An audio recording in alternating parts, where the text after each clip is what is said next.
Good evening, everyone. My name is Hetal Shah, and on behalf of the entire team here at Sigma, I'm honored to welcome you to the third in a series of webinars being held on this platform.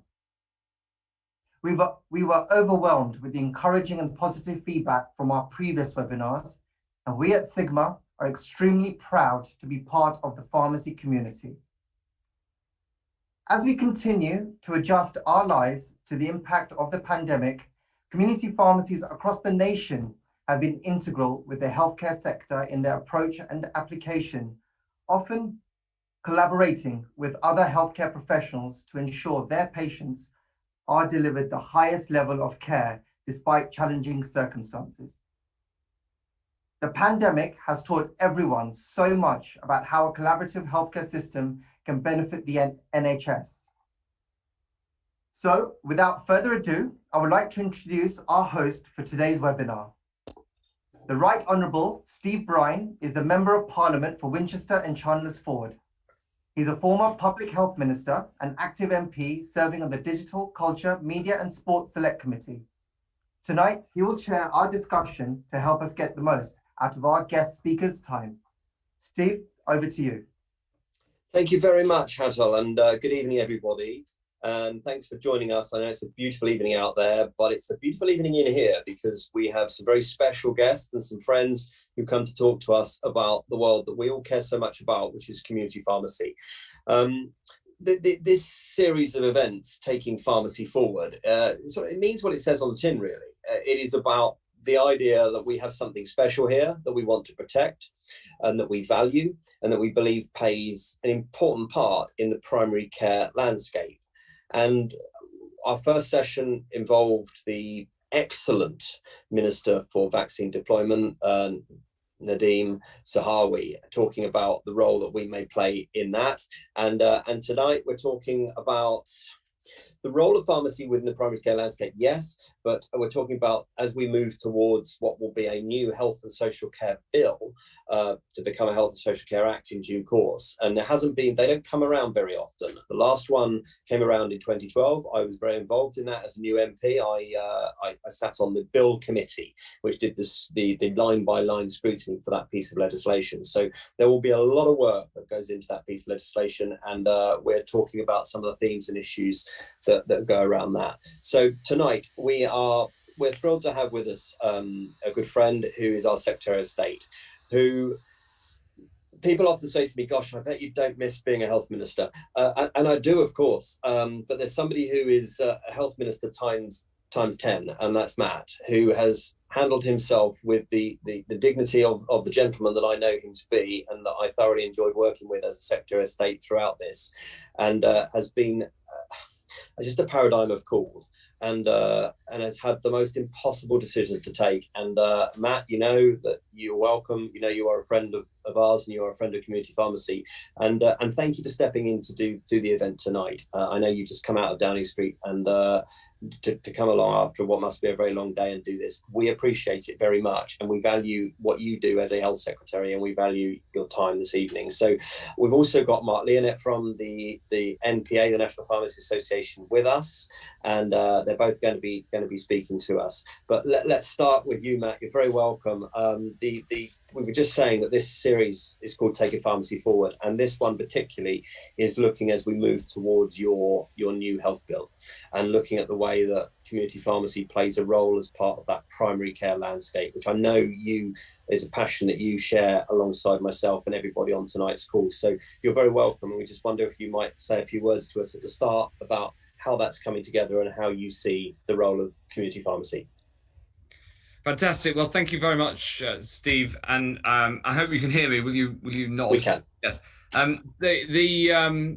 It's a real pleasure to be with you. I'm sorry we had to delay the start by half an hour or so, but we are here together now, and I'm very grateful to Sigma and to Dr. Shah for bringing us together this evening, and to you, Steve, for the work that you've done in supporting pharmacy both in the department and since. And we also meet at an important moment, because for me, nothing has shown the incredible capability of community pharmacy better than the vaccine program. The local efforts that have been made that have made it a national success, the way that people have stepped forward, the way that people have used their place at the heart of communities to make this work. You are helping the country out of the pandemic, and I want to say thank you for the work that pharmacy has done. We're delivering at over 600 sites. Community pharmacies have delivered over 5 million vaccines in total, and all kinds of situations, all kinds of communities, all kinds of people.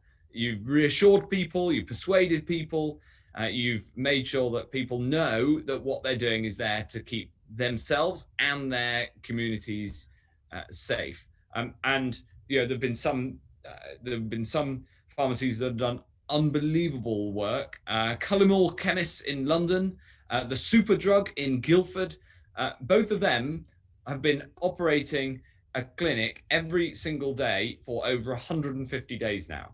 They are the longest operating, constantly operating pharmacy vaccination sites. You've shown flexibility. The pop-up sites have been brilliant.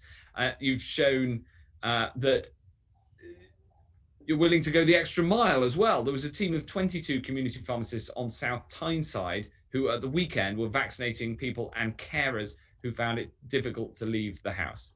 And you've been able to adapt to deliver that vaccine program, whilst of course also delivering everything else that you do. And this, in a way, as a great lover of community pharmacy, like Steve, it comes as no real surprise to me how much the sector has risen to the challenge in the same way that you've risen to the other challenges that the pandemic has brought. Staying open when often you were the only shop on the street that was open in those worst of times during the darkest days of the lockdowns, making sure people get their medicines, making sure you're there for people and helping to keep people safe. I just wanted to really say two things other than to thank you for all that. The first is about the importance of pharmacy at the heart of primary care. I am a huge fan of the role that community pharmacies play. I always have been, and I'm very excited at the other things we can do as we come out of the pandemic. And you may have heard me talk before about how I want pharmacies to be at the core of the prevention agenda, keeping people healthy in the first place. Well, this is one of the major lessons of the pandemic, the critical role of pharmacies in primary care. And as we look ahead at a post-pandemic world where we learn to live with COVID as we do with flu, and we know we are not going back to the old ways of doing things. We've got to learn from what went well in the pandemic, learn from what didn't go well and change it. And if you think about it, we're transforming each aspect of health and care. We are, firstly, through the bill, we are supporting integration, system working, and taking a population health-based approach. And pharmacy is absolutely central to making that work because you're so often the first port of call. At the same time, we're riding the greatest wave of innovation in the history of healthcare because people have had to do things differently. They've had to act flexibly, and they've had to embrace the spirit of integration that's overcome traditional boundaries because there was no other choices. And it's that spirit that runs through the Health and Care Bill, also through the modernisation of the Mental Health Act and reforms to public health.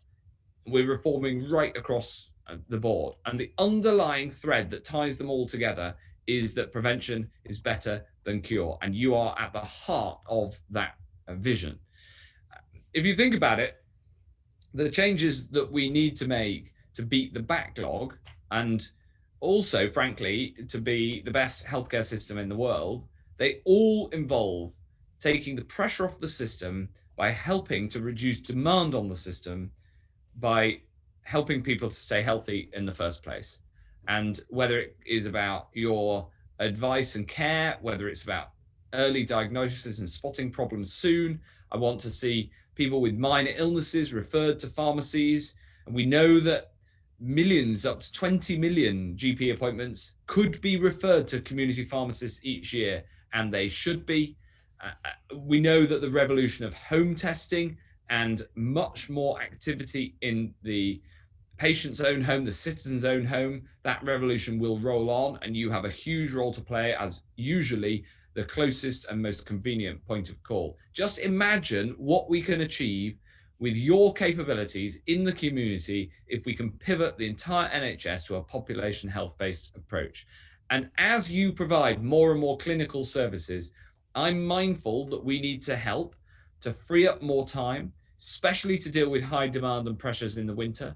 Make sure that the system, the rules around the system, enable you to be more efficient to do the things that you can do practicing at the top of your license. So more efficient dispensing, greater access to things like hub and spoke dispensing models, obviously driving and continuing to embrace the digital agenda. Electronic prescriptions now make up more than 8 in 10 of every prescriptions compared to just 6 in 10 before the pandemic. But there's so much more to do.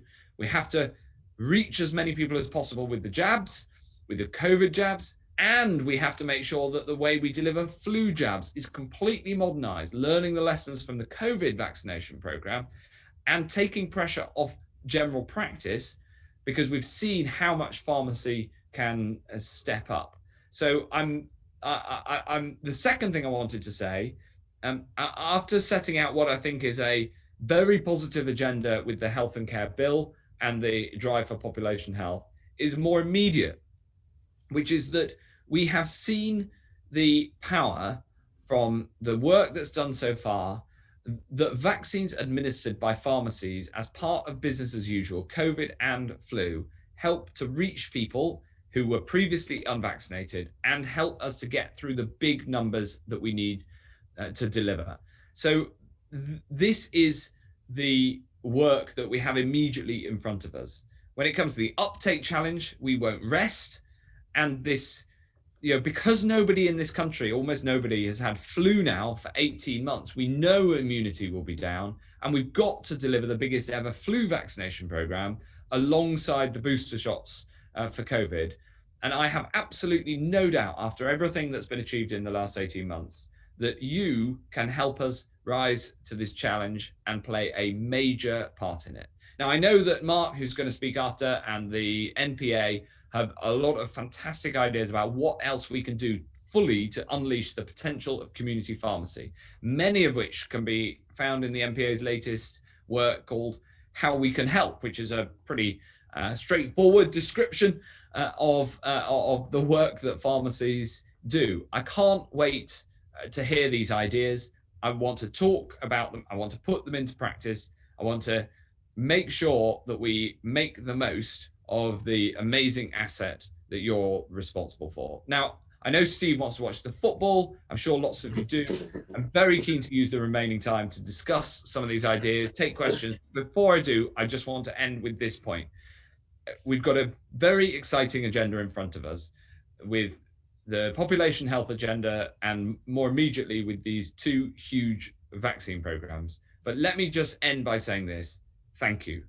Thank you for everything you've done, especially these past 18 months. We're stronger as communities, as a country, because of what you have done.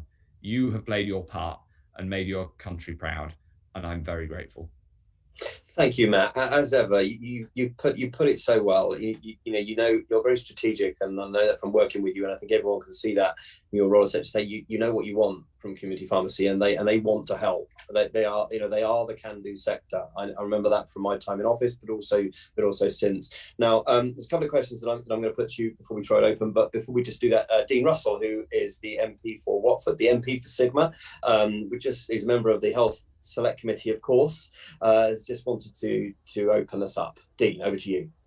Thank you, Steve, and thank you, Matt, too. And it's you've been such a friend to Watford over the past year, and really appreciate you doing this for Sigma today. My question really is covered in part by what you've just said, which I know from conversations we've had in the background is the importance of pharmacy and community pharmacy. I just wondered whether there's been any particular surprises or learnings that you've learned over the past year that you've seen that role of community pharmacy that will definitely be taken forward as we look to the years ahead.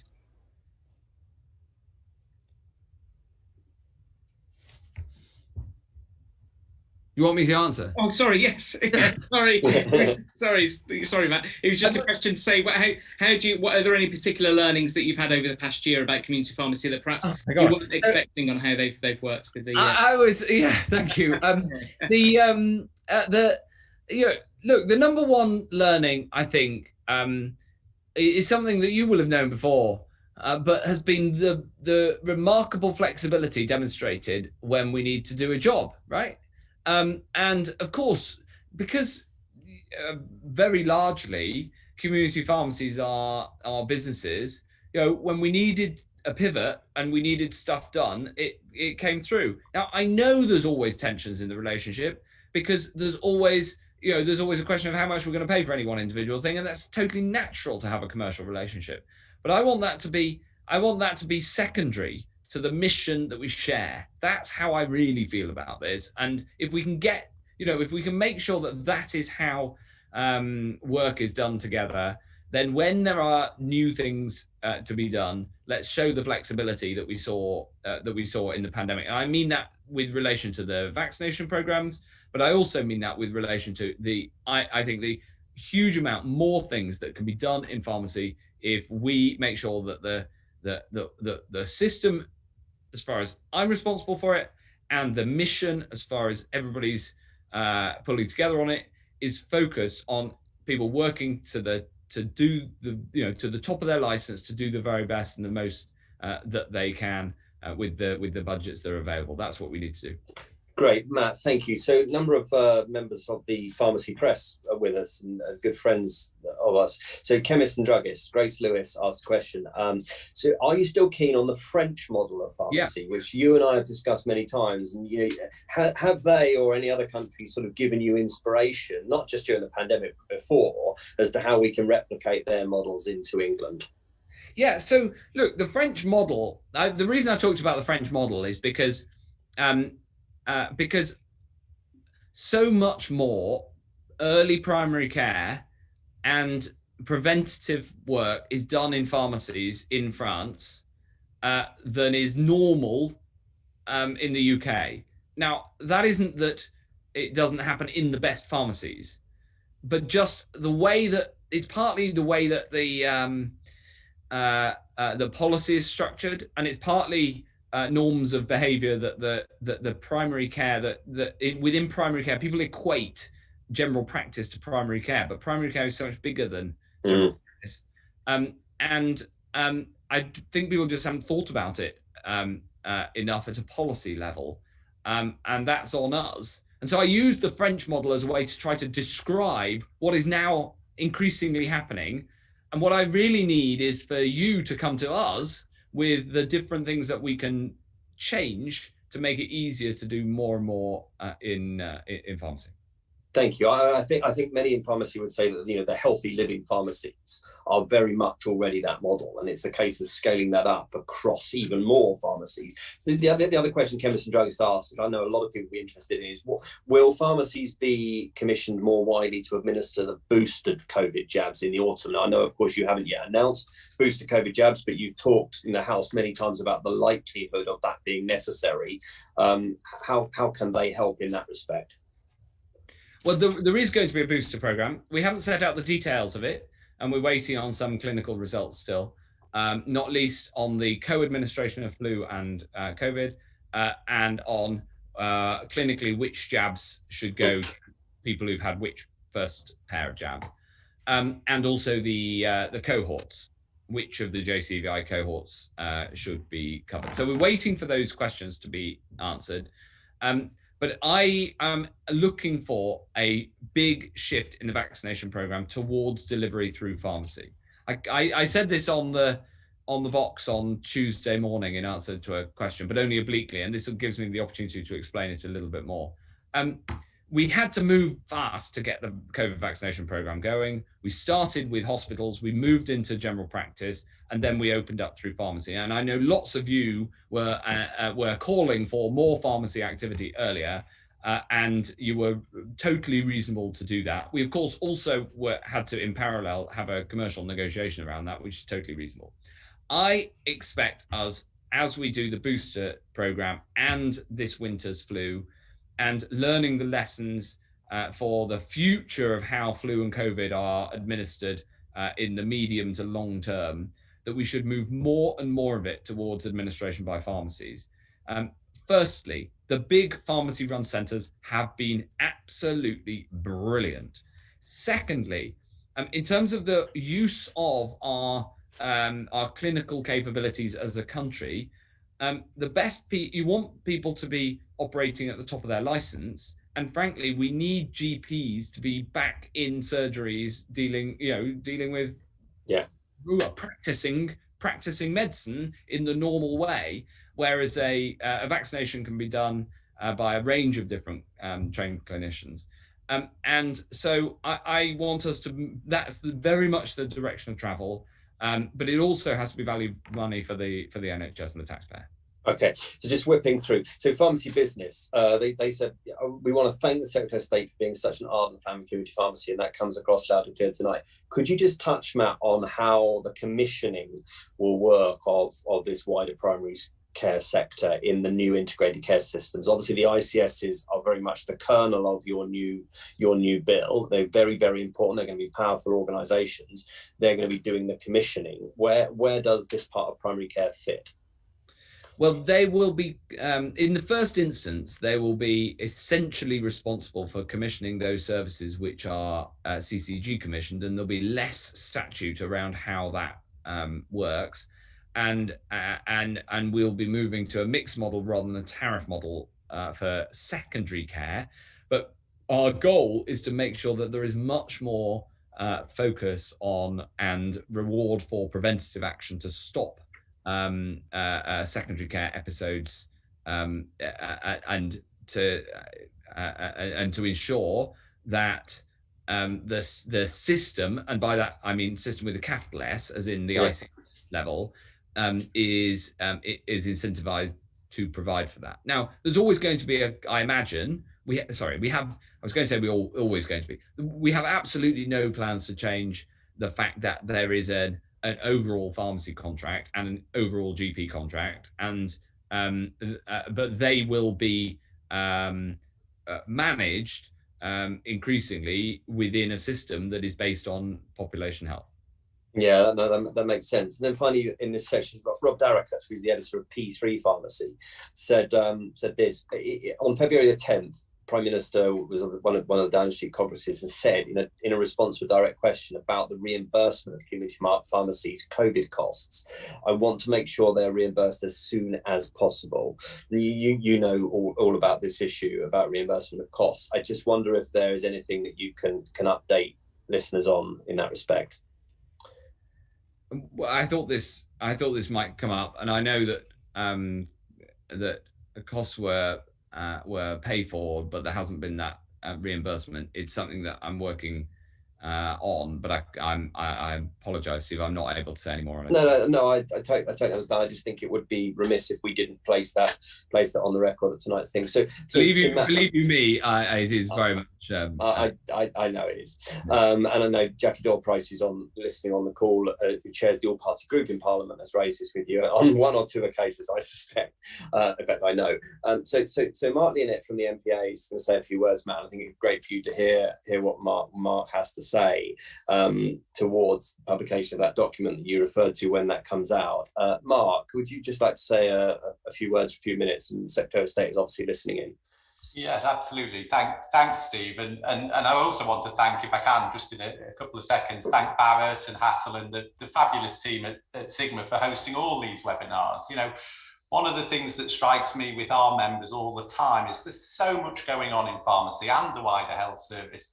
It's really difficult for contractors to keep up sometimes, particularly those small independents that don't have a head office to help digest everything that's going on. So putting on a webinar like this by Sigma is really good. It helps summarise some of the changes and hopefully give people some confidence about what's happening in the future as well. So that's all good.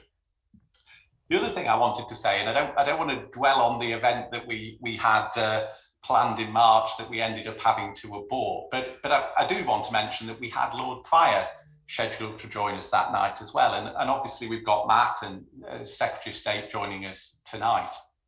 I don't want that to go uncommented on. I think it's really, really important for our members and for contractors generally that to underestimate the significance of this. I think it's, in my experience, and I've only been in the sector coming up to 3 years, it's very rare.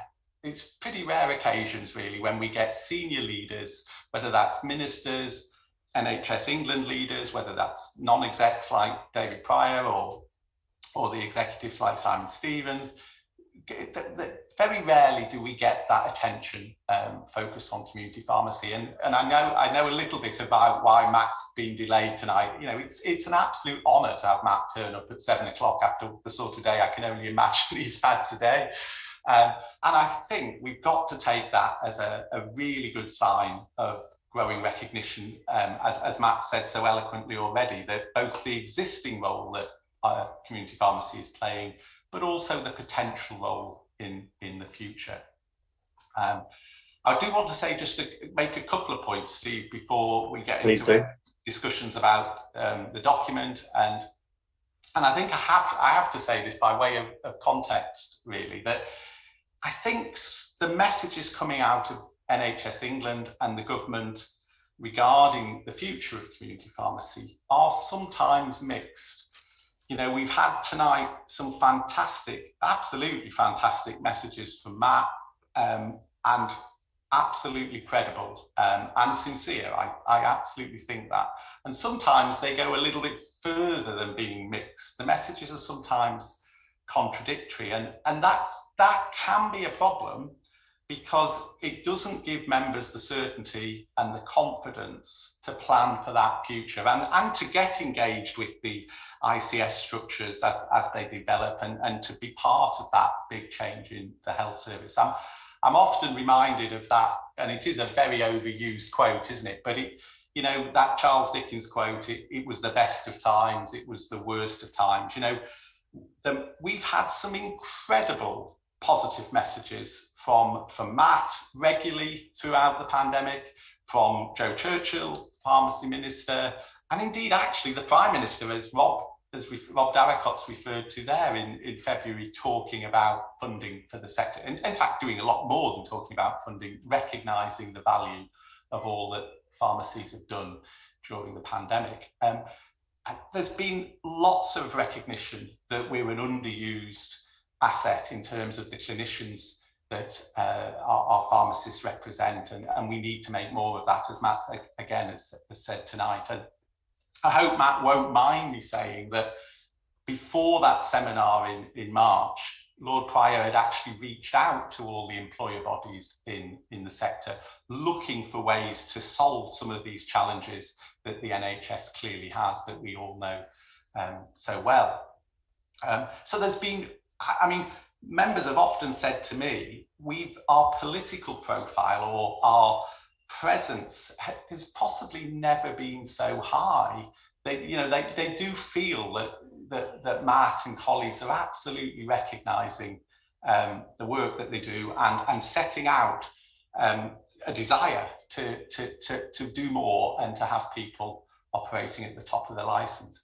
More recently, I can say to members as well, and other contractors on the call tonight, we had an approach from Ian Dodge, who works directly for Simon Stevens there, and Ian was talking about co-creating a potential vision for what that pharmacy of the future might look like. So that's all fantastic. And I genuinely believe that is sincere. I know some members are more skeptical and more cynical, but I think it's true. The challenge of all of that is, how can we get excited and mobilized and deliver, as we've said, we're a can-do sector, when at times those messages are contradicted and with some of the messages around funding, and as Dickens said, it is the worst of times in this regard. One of the journalists has already asked about the COVID funding costs, and we're here in the middle of June, and it is more than a year since Simon Stevens said, "Don't worry, all the costs that you legitimately incur in terms of making preparations to stay open and to keep the show on the road will be covered. And I know there's ongoing negotiations here, and I respect the minister isn't able to, quite rightly, isn't able to talk about that. But, you know, more than a year on, we don't yet have a commitment or a way of those costs being reimbursed. And that, you know, I know how big a deal that is for members. I had two members just email me this morning to say, oh, I see you're talking to Matt Hancock tonight. You need to ask him this question, and you need to say to Matt, you know, and the, you know, this particular one of these particular two members is actually got their accountants kind of pushing them to say, I can't keep this, you know, this loan being treated as a loan without knowing, you know, whether you're going to be repaying it, and you know, there's only a limited amount of time that can happen without the auditors ultimately pushing a view on that. So there's the COVID costs, as we know, and of course more broadly, many members are really struggling now in terms of the overall day-to-day funding of pharmacy, which, as we know, has been a 5-year fixed funding deal. And you know, when we did our report last, I think it was September time with EY, they were talking that in this current financial year that probably 40% of small pharmacies are already in deficit, and that's expected to grow to probably 3/4 in the by year 4 of the 5-year deal. So we all know ourselves from our own experience in business, it's very difficult to find a way to change and move to that new future on the back of where we currently are. And, you know, we need to find a way to reconcile those things. And as I say, we've worked very hard as the MPA in recent months, been delighted by the support from Jackie Doyle-Price, the chair of the All-Party Pharmacy Group, by Steve, by Dean, by actually quite a lot of MPs concerned about the current situation. And you know, Matt knows only too well how much we've tried to politely and hopefully respectfully raise those issues with himself. So I think I have to put that out there at the start, Steve, as you know, there is that mixed message. We're very excited by some of the forward thinking and the sheer time that, you know, the Secretary of State has given to us. I mean, I think I said this last June when Matt, right at the height of the first few months of the pandemic, Matt joined our conference. That's the first time a Secretary of State has spoken at a pharmacy conference, we think, for the best part of 30 years. So, you know, you have to take seriously that determination and that interest and commitment from Matt and his team around him. Okay. I'm going to stop there for now. Thank you, Mark. Yeah, no, I think you know, I memean, you've vocalised your members' issues very well, and you know, I think everybody has heard that. I get a question that came in, Matt, from Pharmacist and Management in Practice, was around the community pharmacy consultation service, which I know you're a big fan of, and is really good. And I think one of the frustrations is, and we've seen this come through in quite a few of the questions, so I'm sort of trying to draw them together, is that GPs haven't made optimal use of the scheme. So, you know, maybe they're sending patients into pharmacy without using the proper CPCS referral system, meaning then that pharmacies aren't paid for the referrals. So there is capacity, they want to do it, they are clinically trained and they're in a position to help.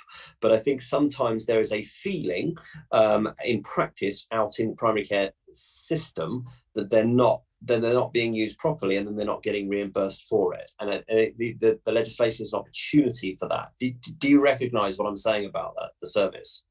I do. I haven't got an assessment of how serious, but so I'd like to hear really on that, and also, you know, proposed solutions. How do we solve this? It's a bit like the wider, you know, package of proposals coming forward from you on behalf of the sector. On how we can get pharmacy to do more. I mean, to Mark's point about the funding, obviously we've got to address that, but let's make sure that we have discussions around that, and let's, you know, there is a bright future here of basically more activity, better supported, We're always going to push for value for money. Of course we are. But I think the opportunity here is of innovative policy to get the most out of what can be done. And that's the win-win that we can that we've got to keep our eyes on that price. Yeah, thank you. A number of people asking about online pharmacies, obviously the DSTs, the distant selling pharmacies. Hub and spoke, you mentioned in your opening remarks, and the legislation to come. Where do online selling pharmacies sit into this brave new world, Matt? Well, online pharmacies have got an important role to play. It's a different model, but they do. And my God, we've seen the importance of different delivery models in the last 18 months. So yeah, they've got an important role to play. But it is a different business model, and so we've got to make sure that the way that policy works is flexible enough to take that into account. I know you care a great deal about long COVID, and you've taken great care around it, and you've actually put resources into it. How is the NHS equipped to handle long COVID? Well, it's obviously a huge challenge, right? Not least because there isn't a clear clinical diagnosis. But we've got to get there with the correct clinical definitions. There's a lot of research to do. But the NHS in England rolling out the long COVID services is making good progress. There's over 40 now across the country. And it's something that we're all going to have to recognize and deal with. It is a new and probably permanent disease that we're going to have to deal with. Continuing with our legislation theme, as you publish the legislation and then obviously it goes through the parliamentary process, how can the sector input and have its say on the way that the ICSs come together, the way the legislation is framed? Well, I'm grinning because you're a pretty good answer to the question. Making sure that there's input. This bill has been developed in a highly consultative, consensus-based approach. It'll go through Parliament, where it will get no doubt a lot of detailed scrutiny. And so the best way undoubtedly is engaging through parliamentarians, both Jackie, who you mentioned, who might be watching, and you and others on the APPG in both houses. I hope that the bill will go through in a way that brings people with it. This is not a set of reforms that have been dropped from on high from the Secretary of State office. On the contrary, they come from the NHS and then have been refined through engagement and consultation. So, my plan there is not to, just drive this bill through come what may. It is, I am essentially facilitating the delivery of a better legislative arrangement to make sure the NHS can perform at its best. And I can 100% to those listening back Matt up in that. The one of the criticisms, Matt, of the previous health bill 10 years or so ago now was that the pitch was not rolled, certainly not rolled well enough. And Matt has done so much pitch rolling of this in talking to the NHS, to sectors and to colleagues in Parliament before you published the bill, which was obviously the way around to do it. And I can certainly back that up. Can I ask you about social prescribing, Matt, which I know you really care about? You launched the Social Prescribing Institute, didn't you? Early on, seems like a lifetime ago now. Social prescribing, important in primary care in GP land, but also how can community pharmacists get involved in social prescribing? Well, it's a good question, because advice and guidance is a critical part of demand prevention, and is often given by pharmacists. Also given in general practice, of course. And advice and guidance is very closely linked to social prescribing, because often you are advising somebody to do something that is not a pharmaceutical intervention. Making sure that that is properly funded within a population health model is one of the goals of the of population health. How you do that through pharmacy rather than by GPs who are the prescribers is a very good question to which I don't have an immediate answer, but it is definitely something we should work through.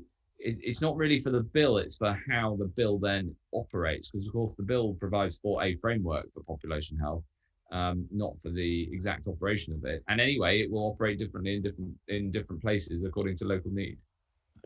Absolutely. Matt, we'll let you go in a minute. I know you've had a very long day. Bharat, I know you wanted to ask a question or two, and over to you, sir.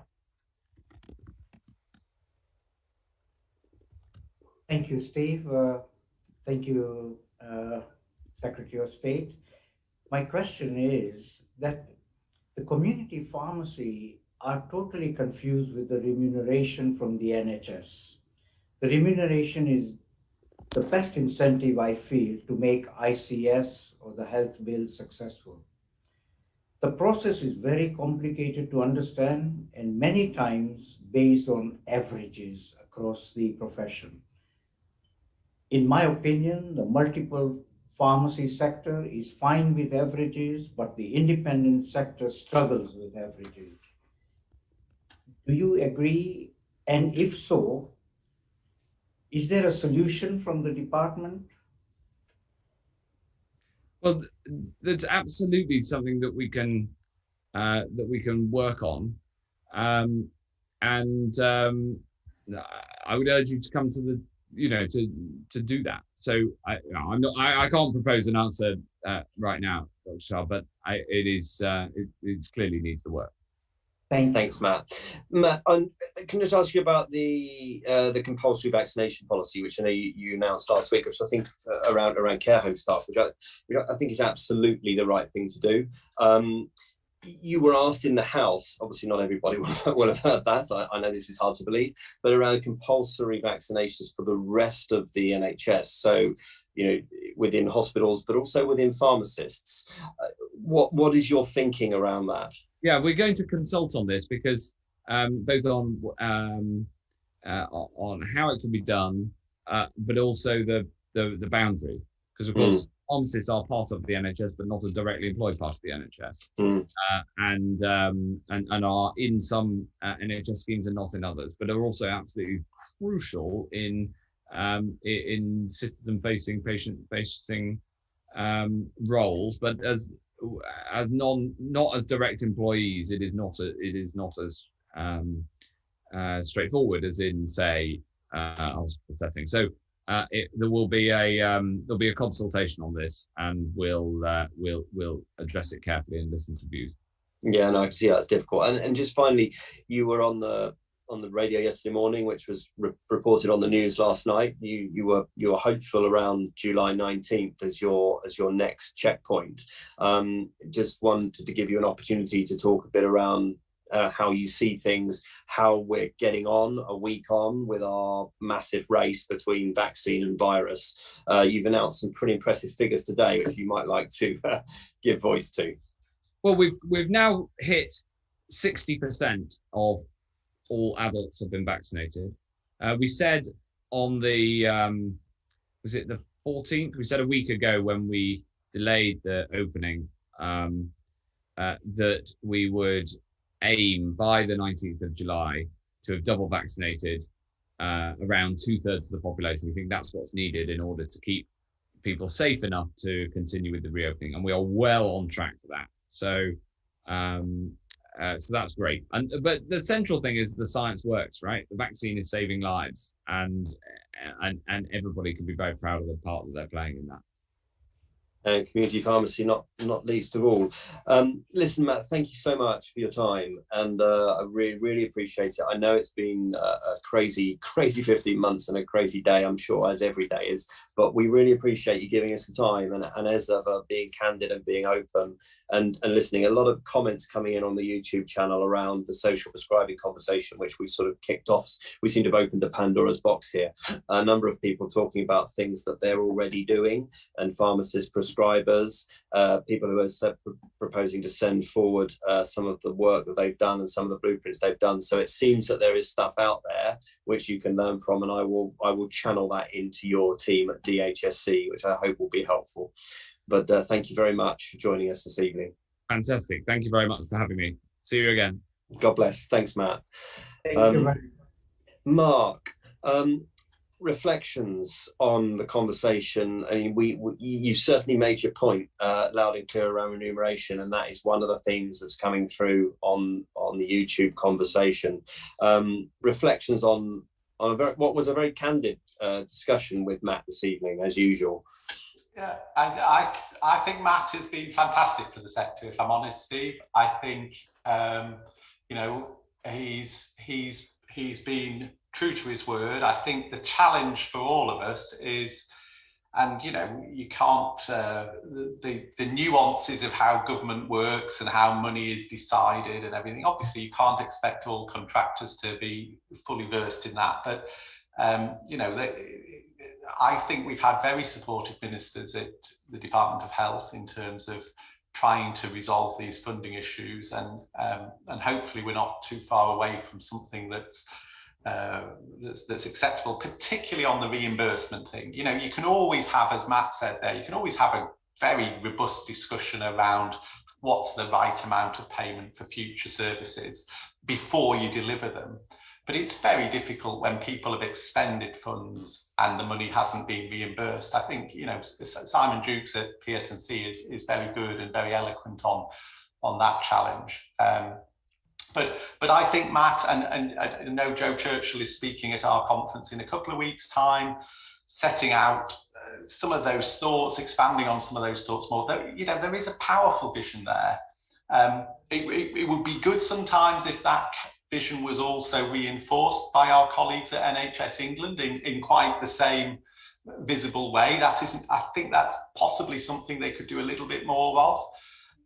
You know, regardless of who that was, you know, who's articulating that, so that, you know, people can see it's not just the politicians that value the sector and want to do more and make more use of the sector, but actually it's matched by the paid officials in NHS as well. Yeah, and I'm hopeful, you know, that the legislation, and it is going to recast the relationship between department and ministers and NHS E&I, and the leadership of that latter organisation is going to matter greatly. But you know, I think it is.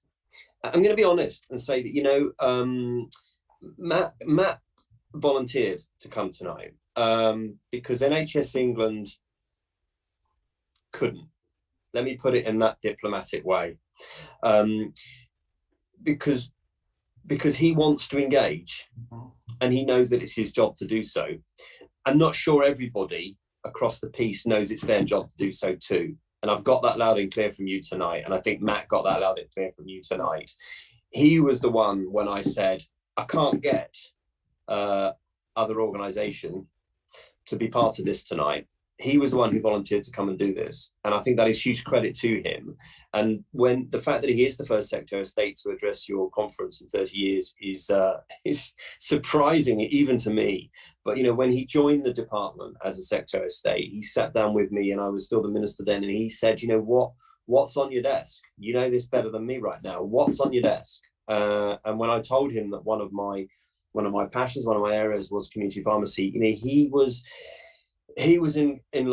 totally lit up, and it's because he has prevention as one of his key priorities, and he can see that there is a clear similarity between what community pharmacy does and his prevention priority.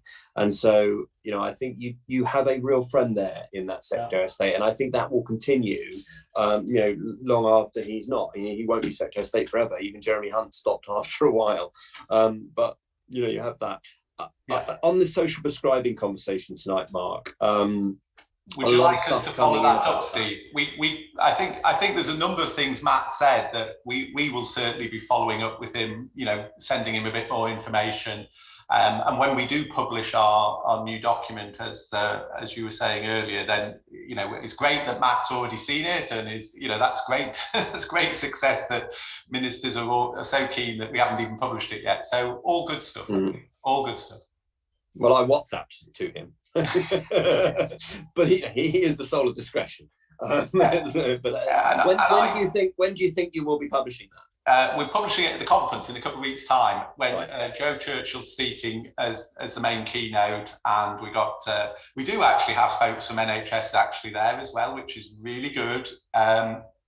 That's important, so that there's an irony of talking about integrated care systems when integrated government and the NHS would be a good starting point, really, in terms of how we relate to both of those. But I picked up tonight in Matt's speech that some of that's the draft that the civil servants will have given him, but there's his own words in there too. He is genuinely impressed, I think, and the first time I met Matt was at one of his local pharmacies, going back to when he was just appointed. He's genuinely impressed with the can-do attitude, the kind of resilience that got our members through the first few months of that pandemic. It was crazy out there. Their business model didn't allow them to close the doors, and whereas others could survive financially by doing that, and actually also nimble in the way that they managed to keep changing to make the whole thing work. And as I think he started superbly as well by saying just how big a part of the vaccination program, which has been fantastic, how big a part community pharmacy has been. So I always listen to hear what words are from the minister and what words might just be the draft of that others have given him. But Matt absolutely gets those things. We just need to make sure that flows across all of the various stakeholders in the commissioners at various stages. Yeah, I think though the important thing is that ministers can only fight on so many pitches at one time, and if you don't have a minister that is wanting to get onto your pitch, you've got a problem. The fact is, you do have a ministerial team there now, as well as I think when I was there, that wants to be on that pitch. It's half the battle. Bharat, I'm going to bring you in again now as we head towards the end. Reflections on that conversation, especially around some of the major themes that we discussed, and then I wonder if you might just touch on the work that I know Sigma are doing with Bath University, which I think your viewers will be interested in. Thank you very much, Steve. Yes, I am very impressed that we had Secretary of State on our webinar, and I was very glad and very pleased to hear how supportive he is of community pharmacy sector. I think he's one of the Secretary of States that I have known in my time of practice in pharmacy, that he's openly come out and said the things that he said this evening. I also want to, just like what Mark has got, I have commissioned, or Sigma have commissioned, a project at University of Bath, which has come to an end, and we are hoping to publish it in Q4 this year.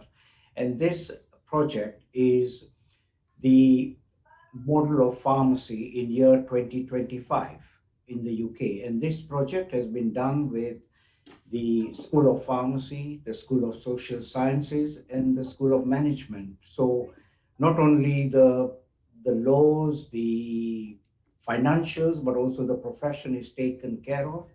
And Steve, we are hoping to publish this in fourth quarter this year, and we would like the support of the parliamentarians, what is there in the report, and together with what Mark is publishing, I think we will all be singing from the same hymn book. But I'm really pleased what has been said today. Thank you, Steve. Yeah, well, that makes a lot of sense. I think the next, I mean, it's still penciled in the diary at the moment, but the next session that we're having, which hopefully on the 20th of July, which will be with the parliamentarians, so the all-party group, the select committee, hopefully the opposition, will be a chance for you to talk a bit more about that with the parliamentarians. So many discussion points tonight. Everything that we've discussed tonight is recorded and will be replayed on the Sigma YouTube channel. And there's lots and lots of homework for you, Mark, to follow up, which I have a funny feeling you've already started. But thank you, Mark, for being part of this evening. I hope you've enjoyed it. We got there in the end. And Bharat, just me hand back to you to close and to thank our viewers and guests tonight. Thank you very much, Steve. Good evening, everybody. We have now come to an end of a very interesting hour with our Secretary of State, Right Honorable Matt Hancock, Dean Russell, Mark Lionette, and obviously our convener, Steve Bryan. I definitely believe the new health bill will transform the way in which the community pharmacy is perceived by the public. The next webinar, as Steve has mentioned, with a few parliamentarians, is on a subject about community pharmacy, and this will be on Tuesday, 20th of July, and we will send more details soon. Finally, again, thank you, Secretary of State, Steve, Mark, obviously Dean Russell, who had to leave early, and all our audience tonight. Good night, everybody. Thank you very much. Thank you, Bharat. Thank you. Thank you for hosting. Good night, everyone. Thank you. Good night.